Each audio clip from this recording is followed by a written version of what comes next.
Primera de Pedro, capítulo 1, versículos 22 hasta el capítulo 2, versículo 3. Dice así la palabra del Señor: habiendo purificado vuestras almas por la obediencia a la verdad mediante el Espíritu, para el amor fraternal no fingido, amaos unos a otros entrañablemente de corazón puro, siendo renacidos no de simiente corruptible, sino de incorruptible, por la palabra de Dios que vive y permanece para siempre, porque toda carne es como hierba, y toda la gloria del hombre como la flor de la hierba. La hierba se seca, la flor se cae, mas la palabra del Señor permanece para siempre. Y esta es la palabra que por el Evangelio os ha sido anunciada.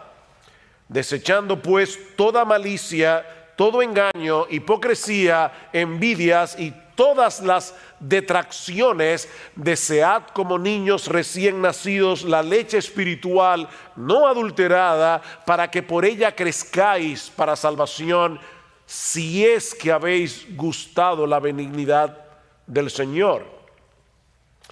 Si yo les preguntara o les pidiera en esta tarde que se pusieran de pie, todos los que están aquí, que se sienten plenamente satisfechos con su vida espiritual, que se pongan de pie todos los que crean haber llegado ya al tope de su madurez en Cristo. Yo estoy seguro que casi, y digo casi por si acaso hay alguno aquí que se quiera poner de pie, yo estoy seguro que casi nadie aquí se pondría de pie. Y si alguno de ustedes se pone de pie, por lo menos ya sabemos que hay alguien autoengañado entre nosotros. Porque la vida cristiana está supuesta a ser una vida en constante crecimiento hasta que lleguemos a la presencia del Señor. Así que comenzando por el que les habla y siguiendo por todos ustedes, aquí nadie ha llegado. Aquí nadie ha llegado. De hecho, cuando Pablo escribe su carta a los filipenses, hablando precisamente acerca del tema de la madurez cristiana, ¿qué dice el apóstol Pablo? No que ya lo haya alcanzado, eso es Pablo hablando, o que ya haya llegado a ser perfecto, sino que sigo adelante a fin de poder alcanzar aquello para lo cual también fui alcanzado por Cristo Jesús. Y Pablo aclara: hermanos, yo mismo no considero haberlo ya alcanzado, pero una cosa hago, olvidando lo que queda atrás y extendiéndome a lo que está delante, prosigo hacia la meta, al premio del supremo llamamiento de Dios en Cristo Jesús. Filipenses capítulo 3, versículos 12 al 14. La vida cristiana es una carrera que termina con la muerte. Y ningún creyente puede darse el lujo de dejar de correr hasta el final. Ahora, el problema es que muchos que profesan ser cristianos han sido infectados con el fatalismo. Nunca confundan fatalismo con el hecho de creer en la soberanía de Dios. Nosotros creemos que Dios es soberano, pero eso no nos hace fatalistas. Como bueno, lo que va a pasar, y no importa lo que yo haga o lo que yo deje de hacer. Bueno, eso es fatalismo. Y lamentablemente dentro de las iglesias cristianas hay personas que son fatalistas. Es decir, ellos han llegado a creer que están condenados a la mediocridad, a quedarse estancados donde están espiritualmente hablando. Tal vez otros creyentes viven en mejores condiciones que yo, o recibieron una crianza diferente a la mía, o simplemente no tuvieron una vida tan pecaminosa como la que yo viví antes de ser cristiano. Pero mi caso es diferente. Yo estoy condenado a ser lo que soy. Ya yo llegué a donde iba, y creo que es mejor reconocer mis limitaciones antes que seguir intentando llegar a ser lo que yo no soy y lo que nunca voy a poder llegar a ser. Bueno, eso es fatalismo. Y tal vez no todos lo expresan de esa manera, ¿verdad? Pero esa es la actitud con la que asumen sus vidas cristianas. Estos creyentes tienen una teología basada en sentimientos, en sus experiencias pasadas y no en lo que Dios nos dice en su palabra. Pastores, que ya yo lo he intentado y vuelvo y me caigo, entonces ¿para qué volverlo a intentar? Mi experiencia pasada es lo que está determinando cómo yo vivo mi vida cristiana en el presente y cómo yo creo que debo vivir mi vida cristiana en el futuro. Pero yo no debo vivir mi vida cristiana a la luz de mis experiencias, yo debo vivir a la luz de lo que dice Dios en su palabra. Estos cristianos se sienten atrapados como si no hubiera otra opción para ellos. Ahora, yo espero demostrar en este preditaller que sí hay otra opción si somos verdaderos cristianos, porque Dios nos ha dado todos los recursos que necesitamos para nuestro crecimiento espiritual. Y mañana vamos a hablar acerca de la suficiencia de las Escrituras y vamos a ampliar este tema, pero en esta tarde yo quiero decirles que ustedes no están condenados a quedarse donde están, ni yo tampoco. Solo que no existe ningún atajo en la carrera de la fe, ninguna experiencia mística o emocional que nos lleve a crecer espiritualmente de la noche a la mañana. No, mis hermanos, se trata de un proceso gradual que dura toda la vida por la obra del Espíritu Santo en nosotros a través de su palabra. Y de ahí la exhortación que nosotros encontramos en nuestro texto en el capítulo 2 de la primera carta del apóstol Pedro. Y allí tenemos en primer lugar un mandato. De hecho, el único mandato que hay en este pasaje que yo leí, y está en el versículo 2, desead. Desead como niños recién nacidos la leche espiritual no adulterada. Notan, mis hermanos, que no se trata de una sugerencia, es una orden. Lo que hace mucho que no pasaron por la escuela saben que la palabra desear aquí está en qué modo imperativo. ¿Y qué indica el modo imperativo? Es un mandato, es una orden de parte de Dios. De manera que si tú eres un cristiano y en este momento tienes muy poco apetito por la palabra de Dios, Dios te está ordenando aquí a que comiences a desearla más. Dios te lo ordena. Noten que Pedro no nos está diciendo aquí que debemos leer la Biblia o memorizar la Biblia o estudiar la Biblia o incluso enseñarle la Biblia a otros. Por supuesto, debemos hacer todo eso. Debemos leer la Biblia, debemos memorizar la Biblia, debemos estudiar la Biblia, debemos enseñar la Biblia a otros. Pero ¿qué es lo que Pedro nos está ordenando aquí? Que la deseemos. Y ese es el enfoque, ese es el énfasis de mi taller. No es cómo leer la Biblia, no es cómo estudiar la Biblia. Lo que yo quiero que veamos en esta tarde es que debemos desear la Biblia, desear la palabra de Dios. Esta palabra transmite la idea de algo que se anhela fervientemente, algo que deseas con tal intensidad que ninguna otra cosa de este mundo sería capaz de satisfacer ese anhelo. El anhelo por la Biblia. Se trata de algo que percibes como una necesidad tan vital como el aire que respiras. De ahí la analogía o la comparación que usa Pedro. ¿Cómo debemos desear la leche espiritual de la palabra? ¿Cómo? Como niños recién nacidos. Y por si acaso, Pedro no nos está diciendo aquí que si tú eres un nuevo creyente, un niño que acaba de nacer en la fe, debes desear la palabra de Dios. No. No importa que tengas 5 meses de nacido o que tengas 80 años como cristiano.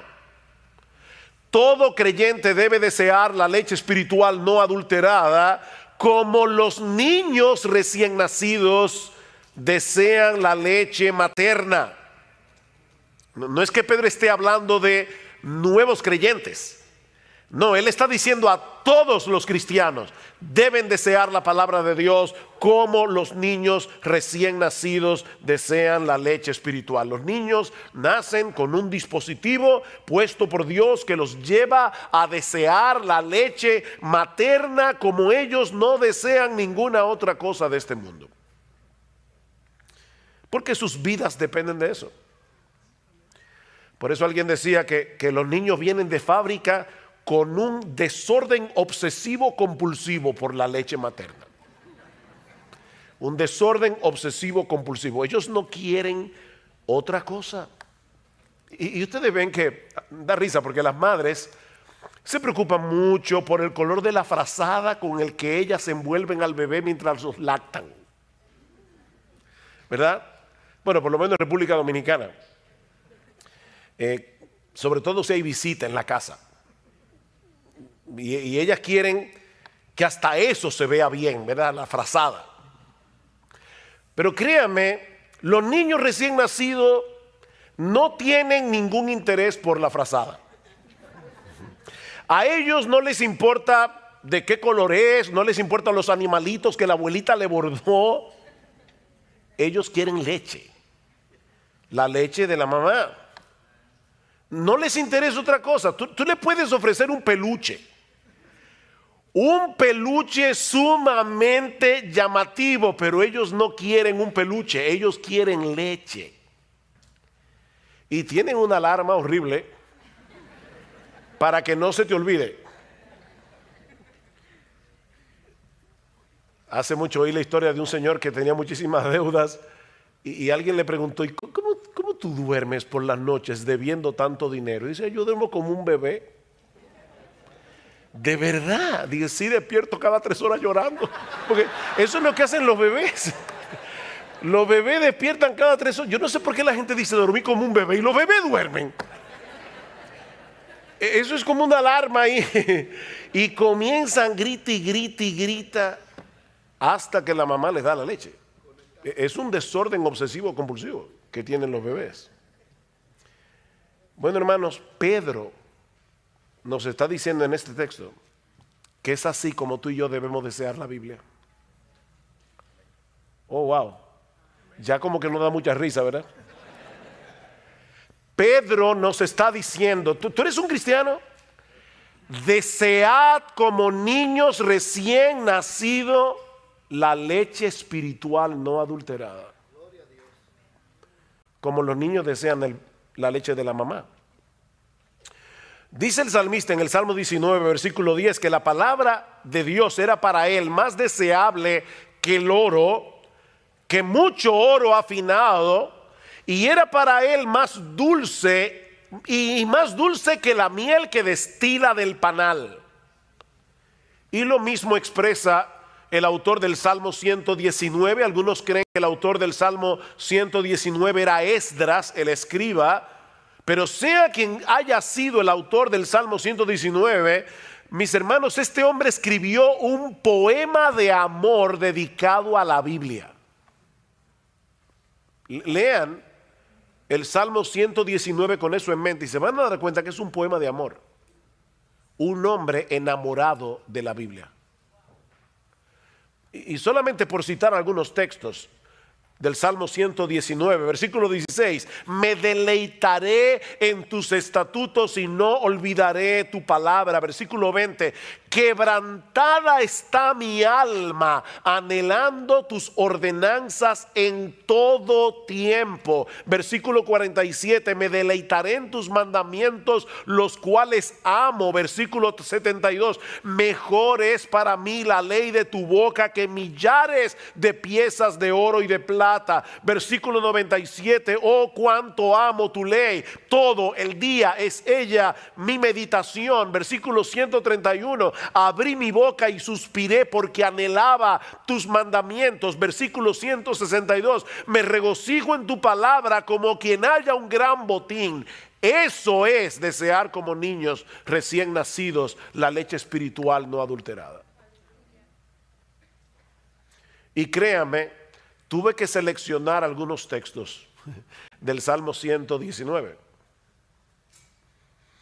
Ahora, yo sé que el fatalista que hay en ti dice que eso no es posible. Nadie puede darle una orden a mis deseos para que yo desee lo que ahora no deseo. Es como pedirle a un paralítico que camine. Él no puede caminar por más que tú se lo ordenes, porque él tiene un problema que le impide caminar. Bueno, depende de quién se lo ordene. Porque en Juan capítulo 5 nosotros encontramos la historia de un paralítico que tenía 38 años sin poder caminar, pero Jesús le ordenó que caminara. ¿Y saben qué pasó? Él caminó. Así que sí, se le puede dar una orden a un paralítico para que camine, depende de quién se la dé. Porque si es Jesús, camina. Y es Dios el que nos está dando la orden de que deseemos su palabra. Esa es la diferencia que hay entre la ley y el evangelio. En el evangelio hay mandamientos, lo mismo que en la ley. La diferencia es que el mandamiento te da, que el evangelio te da los recursos que la ley no te da para que tú puedas obedecer los mandamientos. Esa es la diferencia.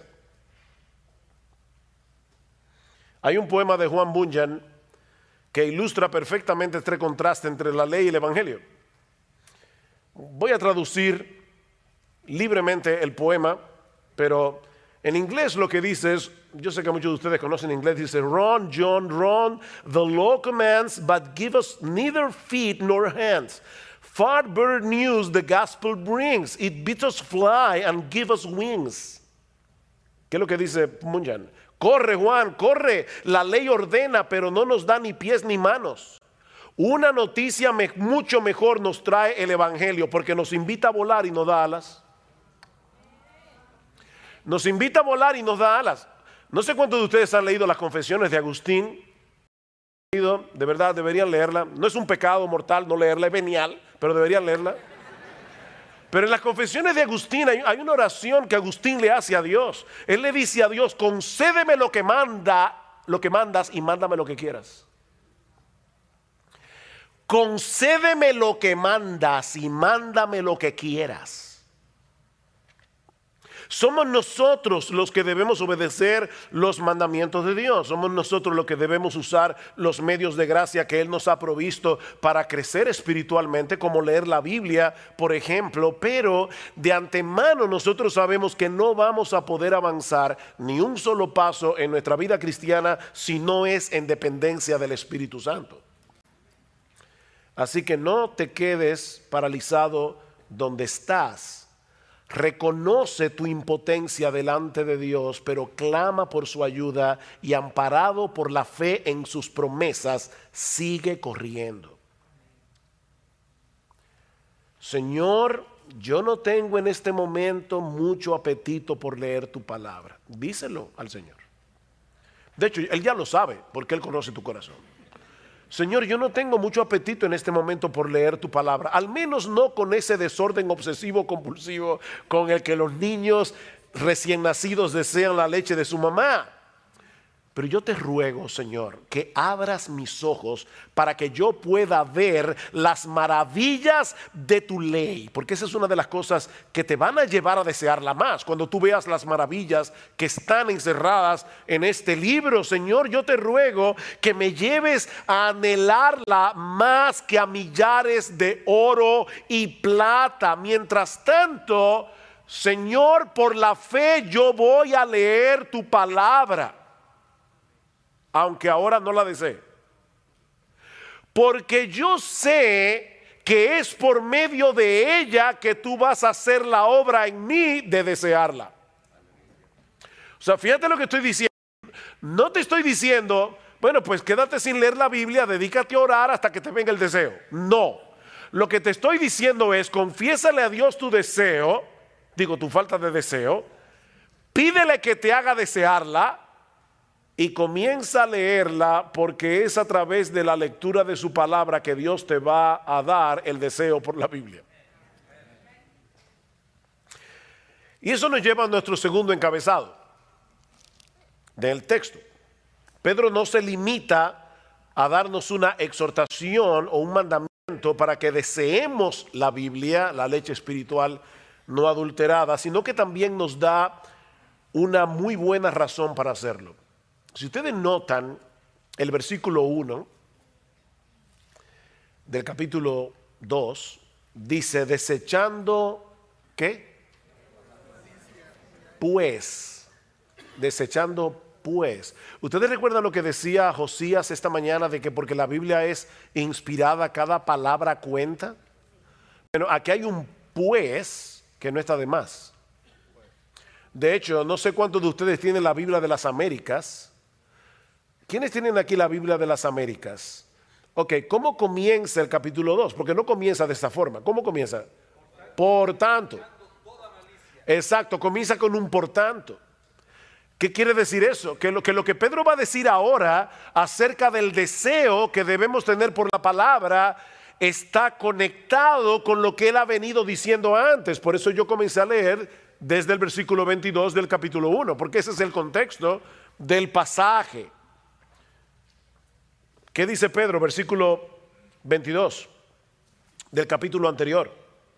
Habiendo purificado vuestras almas por la obediencia a la verdad mediante el Espíritu para el amor fraternal no fingido, amaos unos a otros entrañablemente de corazón puro, siendo renacidos o habiendo nacido de nuevo, no de simiente corruptible, sino de incorruptible, por medio de la palabra de Dios que vive y permanece para siempre. Por tanto, desechando toda malicia, ¿ven el punto? La conexión.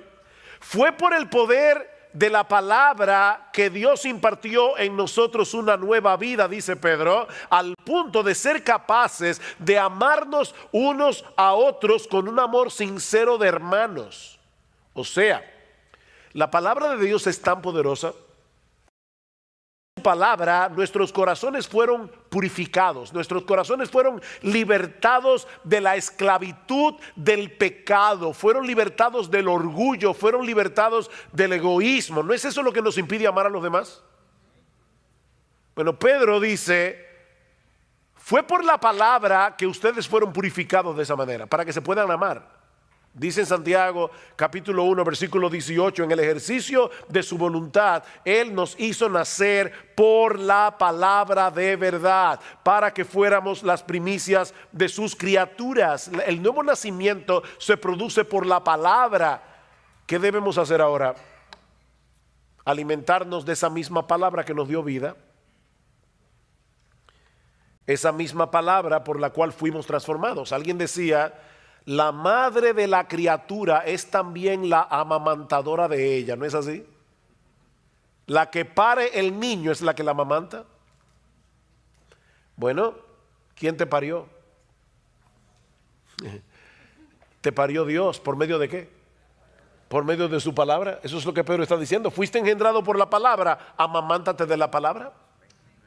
Ahora tienes que seguir alimentándote por esa misma palabra, porque este libro no es un mero registro de las cosas que Dios hizo por nosotros o que Dios habló en un pasado distante. No, mis hermanos, esta es la palabra viva exhalada por el Dios vivo. Por eso es que constantemente nosotros encontramos expresiones en la Biblia como, por eso es que dice el Espíritu Santo, no dice dijo, dice el Espíritu Santo. Como en Hebreos capítulo 3, versículo 7 creo, como dice el Espíritu Santo. Todavía lo sigue diciendo. Esta palabra sigue hablando hoy como cuando se pronunció por primera vez. Es una palabra viva. Y ya oyeron ustedes hablando de la inspiración bastante hoy. Toda la escritura es inspirada por Dios y útil para enseñar, para redarguir, para corregir, para instruir en justicia, a fin de que el hombre de Dios sea perfecto, enteramente preparado para toda buena obra. Es la palabra exhalada de Dios. Es por eso que este libro es eficaz, porque está vivo. Increíble. Bueno, iba a usar esa ilustración mañana, pero bueno, ya, ni modo. ¿Saben que leí recientemente que una sociedad de ateos en Estados Unidos estaba haciendo fuerza porque sacaran la Biblia de los hoteles? la Biblia de los Gedeones. Y la pregunta mía es, ¿y por qué los ateos quieren que saquen la Biblia de los hoteles? ¿Será porque ellos creen que ella es capaz de convertir a la gente? Parece verdad como que los ateos tienen más fe en la palabra que muchos cristianos. Ellos le tienen miedo a este libro, a lo que este libro puede hacer. Y por eso quieren sacarlo de las escuelas, quieren sacarlo de los hoteles, quieren sacarlo de todas partes. La palabra de Dios es viva y eficaz y más cortante que toda espada de doble filo. La palabra de Dios está viva. Este libro está vivo. Es un libro poderoso. O el texto que citó nuestro hermano Carballosa ahora, dice: por eso también nosotros sin cesar damos gracias a Dios. Primera Tesalónica 2:13, de que cuando recibisteis la palabra de Dios que oísteis de nosotros, dice, la aceptasteis no como la palabra de hombres, sino como lo que realmente es. Estoy leyendo de las Américas, la palabra de Dios, la cual también hace su obra en vosotros los que creéis. Hace su obra. Es una palabra viva. Dios sigue hablando hoy a través de su palabra para transformar la vida de aquellos que la reciben por medio de la fe. Esta es una palabra que nunca perderá su poder de transformar. Sigue diciendo Pedro en el capítulo 1, porque toda carne es como hierba, versículo 24, toda la gloria del hombre como la flor de la hierba se seca, la flor se cae, mas la palabra del Señor permanece para siempre. Y esta es la palabra que por el evangelio os ha sido anunciada. Por tanto, desead como niños recién nacidos la leche espiritual no adulterada. La misma palabra que Dios usó para darnos vida es la misma que Él usa para sostener y fortalecer esa nueva vida. Y aunque el texto no lo menciona explícitamente, la persona divina que hace eso es el Espíritu Santo por medio de la palabra. Noten cómo Pedro comienza su primera carta, versículo 1, del capítulo 1. Pedro, apóstol de Jesucristo, a los expatriados de la dispersión en el Ponto, Galacia, Capadocia, Asia y Bitinia, elegidos según la presencia de Dios Padre en santificación del Espíritu, para obedecer y ser rociados con la sangre de Jesucristo. Es el Espíritu Santo el que hace esa obra por medio de su palabra.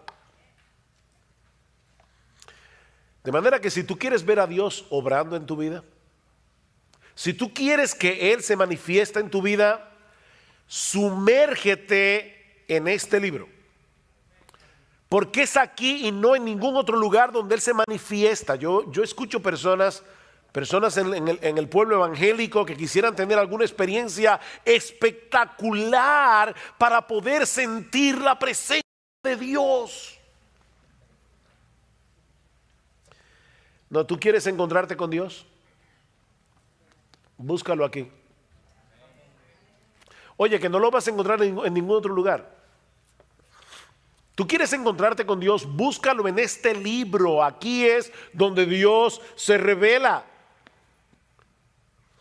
Ustedes recuerdan aquella famosa escena cuando Elías manda a matar a los profetas falsos de Baal, y él mismo sale huyendo al monte Carmelo y se esconde de la furia de Jezabel. Y dice que el Señor se le aparece en el primer libro de Reyes, capítulo 19. Escuchen lo que dice a partir del versículo 11. Y he aquí Jehová que pasaba, y un grande y poderoso viento que rompía los montes y quebraba las peñas delante de Jehová, pero Jehová no estaba en el viento. A los que les encanta la cosa, no, ahí no estaba Dios. Y tras el viento un terremoto, ahí sí. No, Jehová tampoco estaba en el terremoto. Y tras el terremoto un fuego, ahí sí, fuego es lo que queremos. No, Jehová no estaba en el fuego. Y tras el fuego un silbo apacible y delicado. Y cuando lo oyó Elías, cubrió su rostro con su manto y salió y se puso a la puerta de la cueva. Y he aquí vino a él una voz diciendo: ¿qué haces aquí, Elías? ¿Se dan cuenta? El Señor no estaba ni en el viento, ni en el terremoto, ni en el fuego. Él estaba en el sonido, susurro apacible de su voz. Dios se manifiesta en su palabra, Él actúa por medio de su palabra, Él se revela en su palabra, Él allí nos da a conocer lo que Él ha hecho, hace a nuestro favor. Es por eso que esta palabra no solo alimenta, es una palabra que deleita. Vean una vez más el versículo 3 del capítulo 2 de Primera de Pedro. Dice, si es que habéis gustado la benignidad del Señor. Y podemos traducirlo también, ya que habéis gustado. No es que lo pone en dudas, esa es una cláusula en griego que se puede traducir como algo afirmativo, ya que habéis gustado de la bondad del Señor.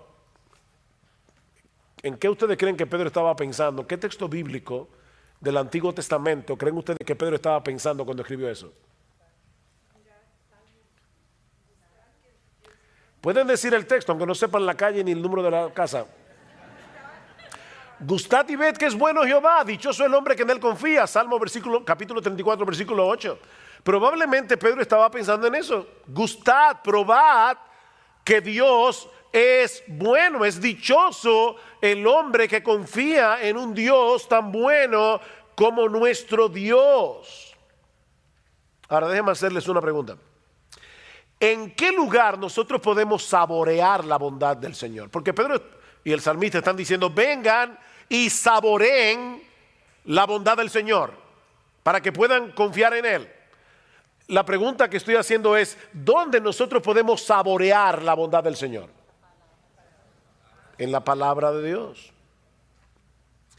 ¿Dónde fue que nos enteramos de que nuestro Dios nos había elegido para salvación desde antes de la fundación del mundo?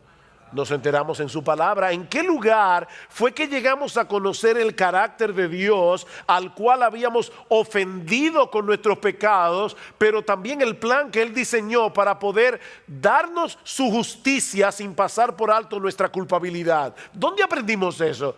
¿En la Biblia? ¿Dónde podemos conocer las preciosas y grandísimas promesas de las que se nos habla en 2 de Pedro capítulo 1 versículos 3 y 4?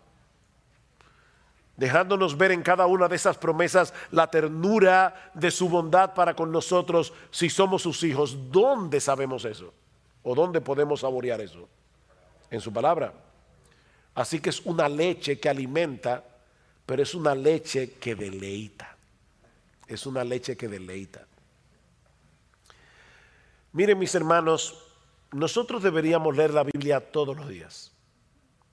Todos los días. Pastores, que yo no tengo tiempo. Ok, déjame decírtelo tiernamente. No mientas. No mientas.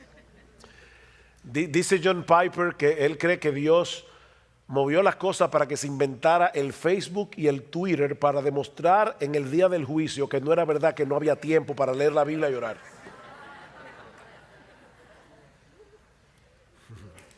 No mientas. No hay tiempo. Lo que pasa es que el tiempo para leer la Biblia no se encuentra.